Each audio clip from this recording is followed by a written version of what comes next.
Hey everybody, welcome back to the shop.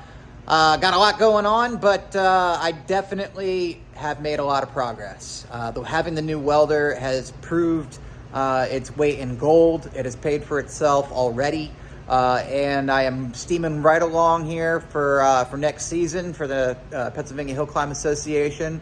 Really looking forward to that, but we're doing it right. We're going to finish this car, with all our T's crossed and I's dotted. And without further ado, I'm going to turn this camera around and show you what I got going on. Okay, so I'm just going to do a walk around, show you what I've done, show you what I'm still working on, and we'll just go from there. So first thing that jumps out at you is the power steering reservoir. I made a bracket that mounts to the head here. Just made a cardboard template, figured out where the holes were, made sure this was all level. And then I took the bracket that came with the reservoir, flattened these ears out because it was like a triangle to mount on a radius surface like a roll cage.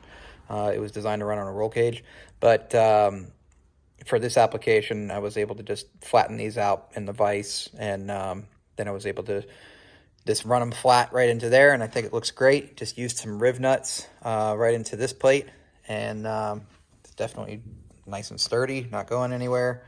So the other thing is something I'm really working on still. I'm not 100% sure what I'm going to do with this, but I got to make this mount a little bit better. It's just not strong enough, in my opinion. I don't think it's going to take the tension from the crank and all that stuff very well. So I think I'm going to move this to this side and then put a tab right on the frame rail here. And then I think that'll give me the strength that I need. And if it doesn't, then we'll just reinforce some stuff. Moving on. Anyway, you can see the oil pan's on. It's powder coated and it doesn't leak. So these are all good things. I have the oil lines on there, and I gotta touch this up a little bit. This was just powder coated on one side, so gotta do this side yet. Or fix this. I should have just cut this off, but you live and you learn. So I got these, and so one will go to this side of the remote oil filter, and then the other one will come up here, and I think that'll come out great. So anyway, moving on. Not a whole lot going on in the cockpit other than trying to figure out the shifter and where I'm going to mount it as far as the pivot point on the frame rail. Still working on that. Got a buddy coming over to help me out with trying to see different scenarios and think things through, as if we were in race conditions and that sort of thing.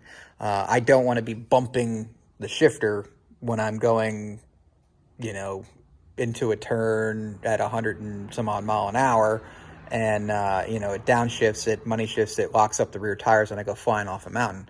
So those are things that are really important that you get right the first time. So moving on. Don't see anything new there, but here, still knocking out the rear suspension here. I did get these cut down. However, I messed up on one of the measurements by 1/2 inch for that side. So I will be getting that back soon. And then we should have a complete rear suspension minus shocks. I think everything's going to work. I'm pretty sure we're going to have to figure out if there should be play in the wishbone or play in the bird cages. But, I don't want things to bind up. But at the same time, when I was moving the whole rear with just the wishbone bushings, the whole rear was kind of sloshing left and right. So I'm not sure if we're going to have to run a different style, like a panhard bar or something of that nature on top of all of this. I'm hoping not.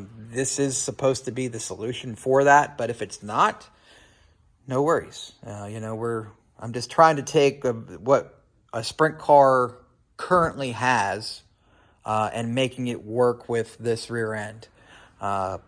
So for those of you that don't know, this rear end is basically a dirt late model rear end with spline adapters to run sprint car wheels, and then it's got a limited slip differential like a drift car. So it's a hermaphrodite. I mean, it's like three things in one. Anyway, moving on.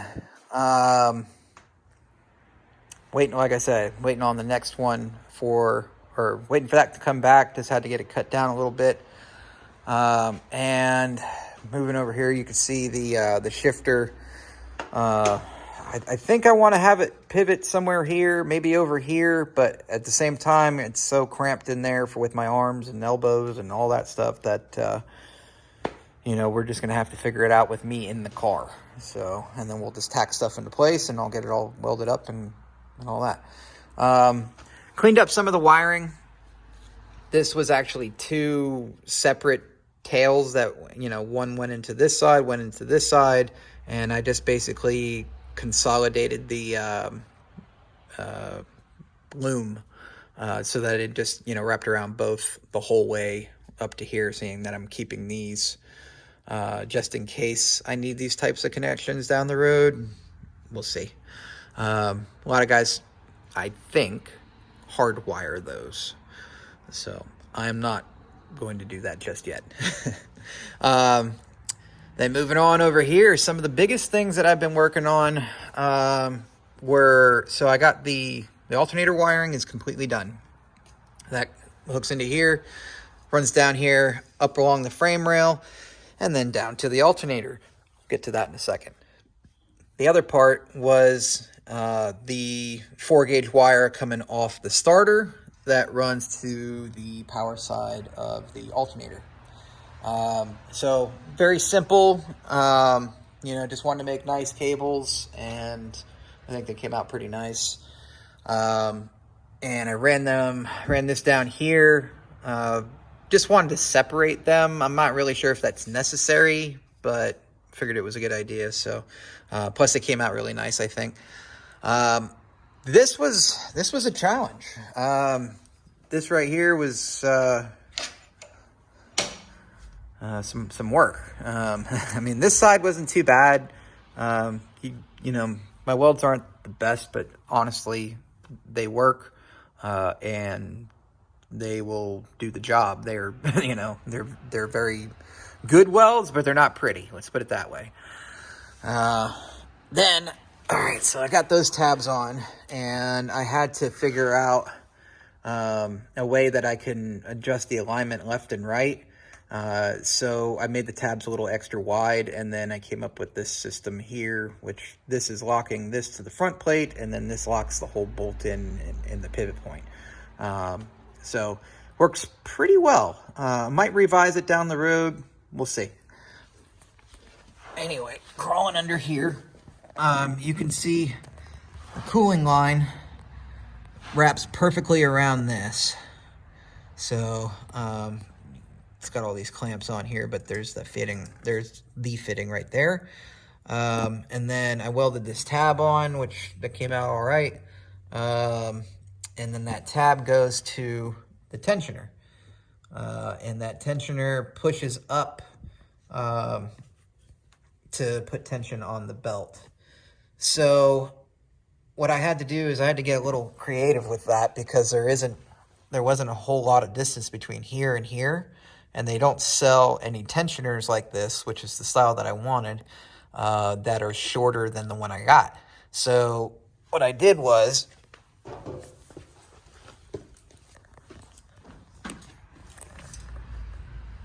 I made this little dog leg, I guess, or whatever you want to call it, a bracket to space this out, and just made that work just like that. So I think it came out pretty nice. I'm tackling these little fab projects like this they're technical. They're not big, but they're technical. And I think I'm doing all right, So I'd like to say I have a trained eye for stuff like that, seeing that I've been around race cars my entire life.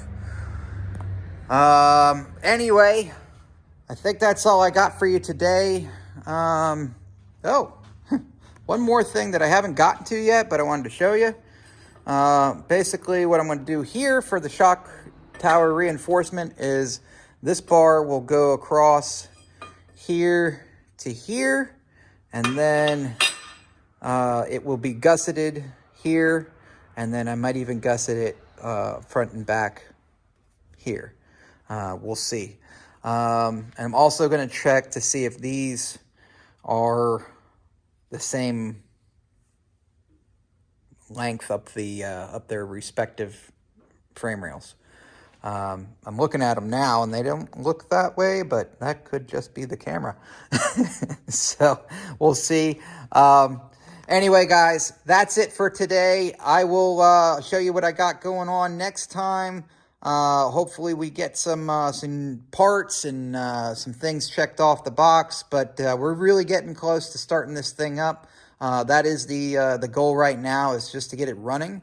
There's no point in hurrying to get tires and all that stuff if it's going to be in the wintertime and, they're just going to sit around. So anyway, I will see you guys next time. Bye.